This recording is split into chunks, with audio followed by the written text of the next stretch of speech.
endothermic and exothermic reactions worksheet higher. Okay, so question 1, which one of the following statements about exothermic and endothermic reactions is correct? If you read them all, they're very similar to try and trip you up, but it's the second one down. In an endothermic reaction, energy is transferred from the surroundings, so the temperature of the surroundings goes down. Question 2, is this reaction exothermic or endothermic?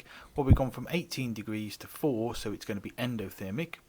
And then the next bit is mark overall energy change on the diagram, and it says complete the reaction profile. So the reaction profile will go from the reactants up, down again to the products, but the overall energy change is the height difference between the products and the reactants. Where's the energy being transferred from in this type of reaction? We've said from the surroundings, it's absorbing it from around itself. What happens to the amount of energy in the universe after the reaction? It stays the same. Energy can't be created or destroyed. And give a practical use of this type of reaction. It's a sports injury pack. It's something that you can use remotely when you're a long way from a power source. Have a look at the foundation version of this because the questions are very similar. So 3.1, define activation energy and describe how activation energy is shown in the reaction profile.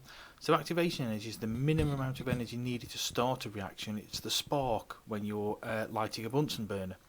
And it's shown by the height from the reactants to the very top. So this is the activation energy on this one, reaction A. Reaction B is here, and reaction C is from down here right the way to the top of the peak. And the last bit is suggest which reaction would be most suitable for using a hand warmer. So we're going to go for reaction A because it doesn't have an enormous activation energy like this one does, and C is actually an endothermic reaction, so it would make things colder. Question 4 is about a practical example, and 4.1 suggests 3 essential pieces of apparatus needed for this investigation. So they're measuring the temperature change when metal and acid react. So the basic ones to go for are a thermometer, a balance to measure things out on the mass of the metal, and a measuring cylinder for the volume of the acid. But other things like the polystyrene cup and lid and timer are perfectly good answers. And the last part, 4.2, describe a method for how the testing could be carried out.